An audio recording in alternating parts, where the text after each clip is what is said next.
Are you looking for a fresh cut in Westerly? Step into Rio's Barber Shop in Granite Plaza. Whether it's a classic trim or a trendy new look, we've got you covered. Experience the perfect cut for every age and style in a friendly and relaxed atmosphere. At Rio's, it's not just a haircut, it's an experience. Visit Rio's Barber Shop in the Granite Plaza in Westerly or give us a call to schedule your appointment at 401-315-2208. Your style, our craft, Rio's Barber Shop. Is it my turn to introduce where we are right now? I think we haven't had a mindset mastery program in a bit. So, Ben, thank you. We're also honored to have a guest. I don't know if you'll feel that way by the end of the show, but my friend, I think we go back to what, 07 you said? You corrected me? Late 206. Okay. James McKenzie, welcome to Mindset Mastery. And I want you to kind of walk us through, us as in the audience, of some snippets, because you can really get in depth on some things. And I really want to dance around everything that you've touched, so to speak, figuratively. You're originally from San Francisco, California. I was born in San Francisco, but let me first say thank you for having me, or the correct and actual descriptive. Thank you for ambushing me into this interview. I've never done one before, so if I do not seem comfortable, you seem very comfortable. A faux pas. And I think you should thank Ben as well. Ben, thank you. He gives you the format for sure. 321 Media. So yes, I was born in San Francisco at the height of the Parasites, as we discussed. Yes, the media show, the biggest media show seen from the United States, correct? It's actually a worldwide phenomenon. Worldwide? Yeah, because the meteors actually come from outer space and land on Earth. Well, they didn't. But they landed, they depending on the rotation of the Earth. Okay, I'm with you. They hit different parts of the planet. So let me, because we only have a few minutes, maybe 30 to 40 minutes here, but I want to get into the fact that you're out west, living in San Francisco. You move as a young child to the Quonset area because your dad was in the Navy. Yes. And went to grammar school there. Your incentive, so to speak, as a kid was get back to California. Yes. And when was the next time you left to get back to California? Was it until you were 21? Okay, so 21 years old, you moved out. Was it Palm Springs? I went to Palm Springs. Yep. Okay, and in Palm Springs, what brought you back to the East Coast, if you will? The woman I ran to California to escape. Doesn't that always happen? It's a common theme in human history. Yes, going back to that bad relationship. So Exeter, Rhode Island was one place that you visited. You really didn't park yourself literally into the Westerly area until 05, 06, or 97. Oh, 97. Yes. Okay, so 97. Yes, I am officially a Wesleyan native. Wow. I think. Well, you always be a transplant. If I was in prison for 25 years, that's life. So 27 years. Okay, so you were in Westerly since 97. In and out, mostly in. Yeah, and when you say out, back in California is? I did a total, since being in Westerly, I went to California once. But I would travel to Kentucky. My mom was in Kentucky, mom right? was in the Kentucky, yep. So okay. So if it wasn't for the passing of your mom, you probably may not be here in Westerly. Chances are maybe not. No, that goes back. My mom passed in 2019. Correct. I was heading back to California finally after, and I say finally because in 1997 I came out here for the summer, because being in the desert of Palm Springs in the summer is not really so it's fun. just going to be a summer trip. I was here for the summer. It just was a very long summer. It was kind of a Game of Thrones summer, waiting for winter. So anyways, in 2009. 2009 or 19? In 2009. Mom died in 2019. Yeah.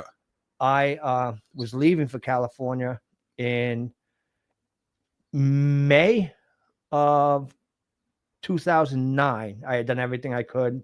Mom had to go to into good. I was having a nervous breakdown taking care of my mother. Yeah, so she had to be in a Just convalescent home or whatever. well, I put her into golden years. Right up the street from us, Yes, and from the studio. a week before I was to leave on my one-way ticket back to San Francisco, because I was going to my hometown. Mm-hmm. She had a brain hemorrhage, Mm. so you can't leave mom like that. No, right, you know? sure, So- understandably so. So after that, and since then, it's like that was the last chance I saw to get back there. And now Mm, I wouldn't leave Westerly. I mean, I'd go visit places, but I just love Westerly.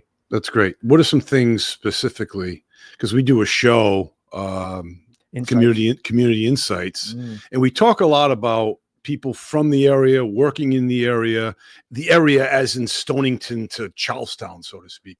What is it about Westerly that you particularly love? The quaint village lifestyle while still metropolis atmosphere. Okay, You Metropolis, huh? Well, that's just the word. You're asking me a question I wasn't prepared for. But no, I mean, it's like it's a big Wickford, as I Yes, you did. You made that analogy. Yeah. So you have the I mean, how about the street fairs we have during the summer? The festivals. Yeah. Yeah. And then the summer fest down at the beaches. Right. I mean, the different shoulder festivals. seasons, you have spring and, you have and then the fall seafood fest. festival. Yeah. I mean, Charlestown. yes. I mean, there's so much going on. Virtue That- Art Fest going to happen this that weekend. actually reminds me of Palm Springs, because they used to have well, when I was there, they had and maybe they still do, every Thursday night, they'd close down the street like we do Mhm. here. And every Thursday night, they'd have a festival. Like a Sunday fun day that we have. Like you have Yeah. Sunday fun day. Yeah, they do it on Yeah, there's- Thursday night. Oh, nice. That's Yeah. interesting to know. Well, Yeah, see that? Well, I'm just saying how it reminds me. And Yeah. different things that, I mean, it's to me, it's like has the beauty of a Right. city, the many opportunities you might find in the cultural center of a city. Right. And yet it's small, quaint, and you have you can know people in a more intimate basis than how you For feel in sure. a big city where you don't know anybody. And you live walking distance to the park, to downtown Westerly, which is a good advantage. I made that goal in 2009. I did not. You think did, huh? Yes. Well, once my mom, Okay. after I wasn't going to California, I said, well, I want to develop 26 a years life. ago or 16 years ago. 16 years. Don't make me do the math. I'll hurt my head. All heard it for you with But my no, math. it's the thing is, I wasn't going to be able to do what I wanted to do. As to go back, I was going to go out and meditate under the redwood forest. I said, well, if I can live downtown Westerly and create a life and shrink my carbon footprint, that's doing something for Shrink. society. That's a word that's how they Yeah. say it. Of course they do. Yeah, whoever they are. All right. So this show that I host, co-host, I should say, with Ben Barber once a week, Mindset Mastery. You're no novice to that when it comes to that. You are, I guess I could say, an author. You may say otherwise, but you have a manuscript, a journal, and some components.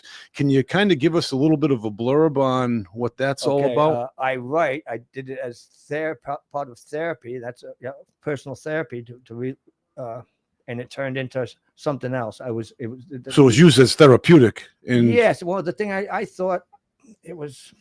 That's a big topic. Let's go to the idea of it being a book. It's more of a thesis statement based upon the nature of reality, and it's the thesis statement is awareness, therefore everything, and that we are our awareness. This is Eastern esotericism. It is where it's most well known. We don't know, people don't know about Western esotericism. Yeah, so I much. don't. And her hermetics. Okay, so when you say awareness, I look at it from a standpoint of just a very concrete standpoint of a lot of people in society are living in the past or the future in a certain respect. Well, that's good. Not the present. That's what gives us. We have the guilt about the past and the anxiety about the future. Sure. So when you're talking about awareness, what you want to talk about is being here now, and it's like people talk about this. It's like, so if you want to do it, that's great. but don't pretend it's cutting edge. How could you help our audience with living in the present, and why live in the present? Well, off the top of my head, I would say what we just said. I mean, that's the basic thing: is there's nothing you can do about the past, and don't overthink the future. Most things you resolve when you have to. Yeah. When we procrastinate. Well, that's just thinking about something that you can't change. Sometimes you feel taking time. This when is the right time to act. Right. So that's what you do. You could overthink that. Yeah. Like some people think the right time to buy a new car was once a year. Some people think it's, after I've gotten the most out of it, if you want to go on that. But the thing is, we overthink things. We the saying in Eastern mysticism is the mind is a great servant, but a terrible master. Our mind wants to stay busy. Kind of like money. It's a thinking, well, go ahead, just throw something out there and then blame me for we go off in wild different directions. You asked, well, it is. Money's it's a whole nother. The thing is, you asked about awareness, and the thing is, don't overthink. That it's not. Yeah. Okay. And the thing, and what you want to do is, how do you not overthink? By how would you recommend someone concentrating on mastering mindsets? Meditation is a big thing. Meditation. I use okay. Qigong, which is basically is that in a peaceful stance type thing, being still and silent, doing moves without stepping. Okay. Tai Chi is walking, kind of like you're Tai moving. Chi. Okay. In Tai Chi you have steps, you walk. Right. In Qigong, you're in my Qigong, it's you just standing with 2 feet on the ground. And wasn't that a group in the 80s? Qigong? Yeah. No. Anyway, so this is what I'm working on. The thing is, we can't. The problem is we have so much going on, and we feel the need to do so much, and because society tells us, oh, we have to do all these things. Well, but the thing is, when you're not doing those things, we're thinking about doing them. Like when you're coming into your show, you might think about it, and which is fine, but we overthink about it. And if we're not thinking about that, did I feed the goldfish? It's like that could happen in meditation, is what you're saying. So the question is, where do thoughts? That does happen. The mind just wants to get busy. You got to put a leash on it. Say no, and you do that by focusing. Great point. Focusing on mantras, or I am here now. It's which will put you in a better state yes. when you put the leash on the mind. Yes. Well, the thing is, who's going to go live in a monastery? Very few people do that. I may do that. Yeah, okay. I may do that. But I'm just saying, is most of us we set a time period to practice mastering our mind by concentrating on the move we're doing. Like a lot of people do. Tai Chi is a lot like life. Some people just go through the motions. The whole idea is I have a brochure actually that talks about the different things I do. And I'm proud of it because I did it on a computer. I taught myself how to do it. Yeah. I probably couldn't do it. I haven't mastered it. But anyways, it's you still have the brochure. I call it etheric body work. But the thing is, it's basically what yoga is. It's in that you're yoking. Yoga means to yoke the mind and the body. Really? Yes. And like Y-O-K-E, to yoke. Yes, to make because the mind is a servant, not the master. And that's the thing, is to make it as a servant. But it's always poking. You say, hey, what about this? Yeah. Do you think dinosaurs really existed? I mean, think about the different crazy thoughts. What is it? They say we have 60,000 thoughts. 60 to 90,000 a day. Yeah. People like me have 90. Right. And just people like me have 60. And realize about 89,000 of those are useless. Or negative, maybe, right? 80% negative, they say. So there you go, right there, because you're asking. So you're basically, the answers. You're asking to see if I know. But yeah, I'm not asking if you know. I'm just see if we agree. Well, you told me. You tell me every day in the locker room. You told me about positive mindset, positive thinking. I said, but then it can move into toxic positivity. It can, which I told you I would bring up. Right. No, you didn't bring up. People you never did. It's like telling people to smile. It's like, all right. So James, let's get down to the gritty and the down and dirty right here. How much I'm getting paid? I want to know, as well as the audience, I'm sure. Oh yes. What your favorite color is? Used to be red, but now it's more blue. Whoa. Well, mine started out blue, then later in life was green, then changed to red. Now you went from red to blue, like royal blue. Well, it's kind of like the pill thing. This actually happened when I was 16, when I had a spiritual encounter on my vision. Like the reproductive pill? No, like the Matrix pill.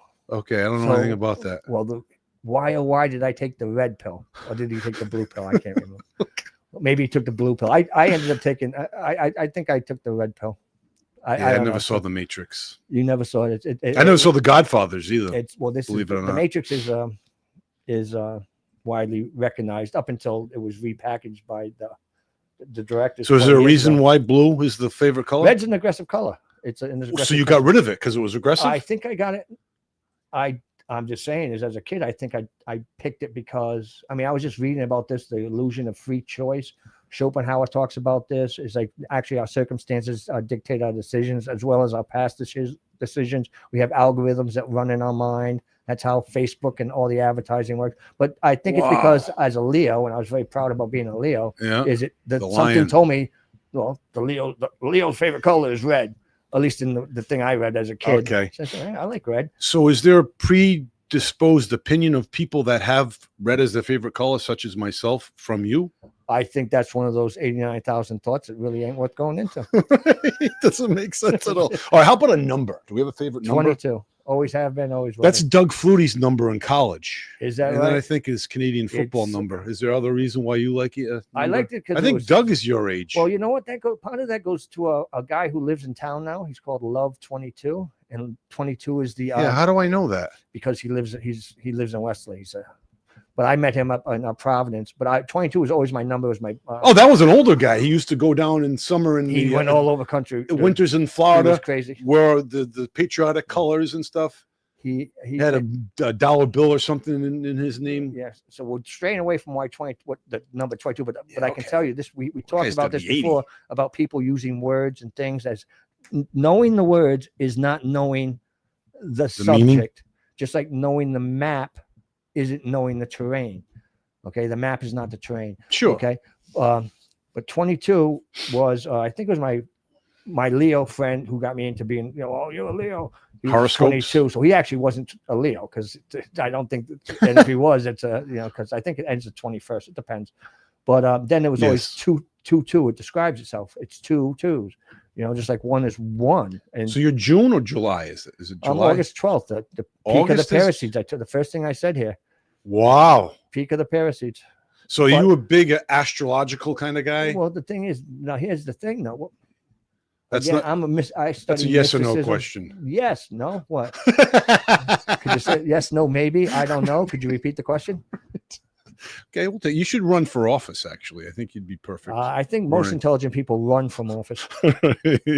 Well, thank God the good ones. There are some good ones that do run. Yeah, but for going sure. into politics is not. Okay, can you tell the audience where James McKenzie is going from here and how you perhaps could help them?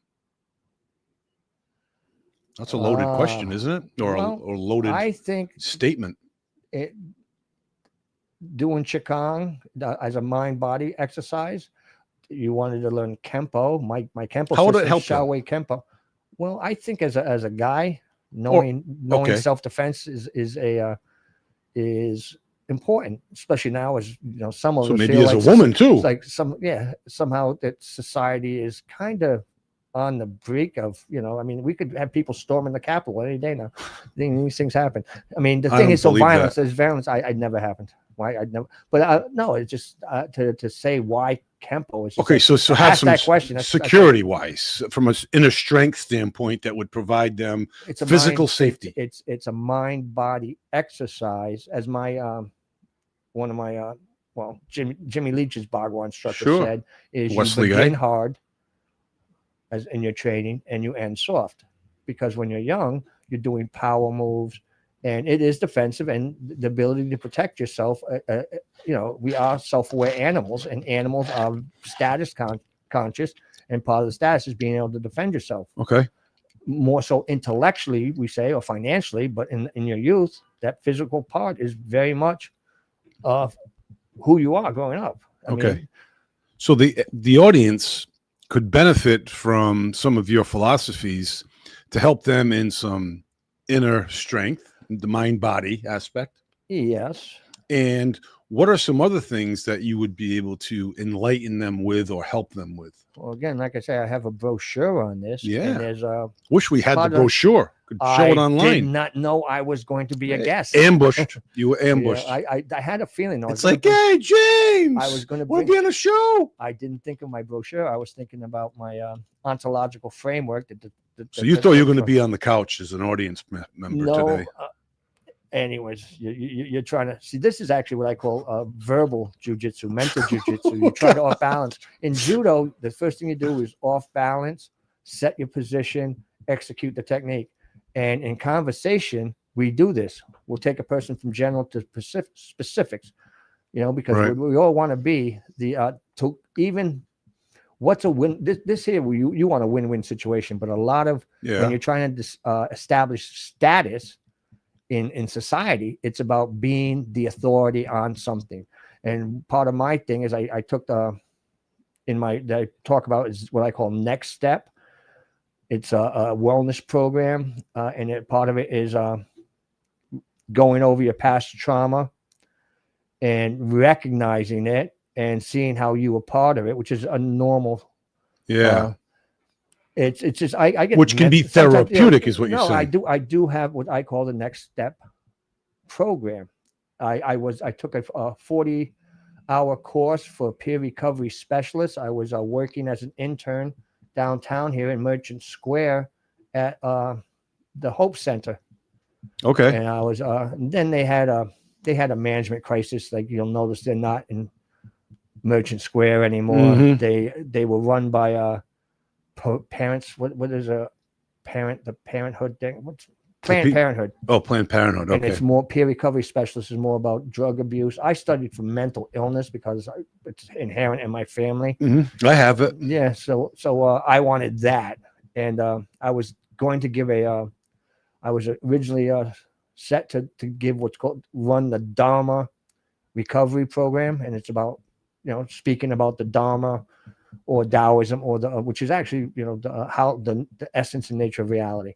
And Wonderful. then I got the person who was running it got changed. She was my mentor. So naturally, because when someone new comes in, they bring their own people. So I got pushed out of Okay. that. But that's where my I like that. I wanted to. my ability as far as doing peer recovery specialist. That's I Peer have it recovery. because I have Yeah. Okay. it's a known thing. Well, that's And good. That gives us our audience something to go on, so to martial speak. arts, peer recovery, and metaphysical idealism. I'd like to know where you're going to be as we wrap things up here on this program. At age 70, where will you be geographically? 6 feet under. You think so? In 7 years? I have watched people die of old age. The medical, You won't be old the age. medical industry is deteriorating. Crazy. 18 years, you don't know. I had a friend. Where would you like to be? Where would I like? Tahiti? That's the thing about going into into the future. It's like I'm enjoying. I'm trying to enjoy now. The One of the things present awareness. I was looking to come to a group of mindset mastery, and I got ambushed and strapped in this chair. Maybe we can form a little mastermind group. Well, I would be more than happy to You talk know, about it we'll because do that. you have mentioned it before to me. And All right. We gotta get off the I don't even know if you call it the airwaves, but maybe the media waves here of 321 before we get the physical hook. It's only happened to me once where an actual steel hook came off, and got me. But I wanted to thank my guest, James McKenzie.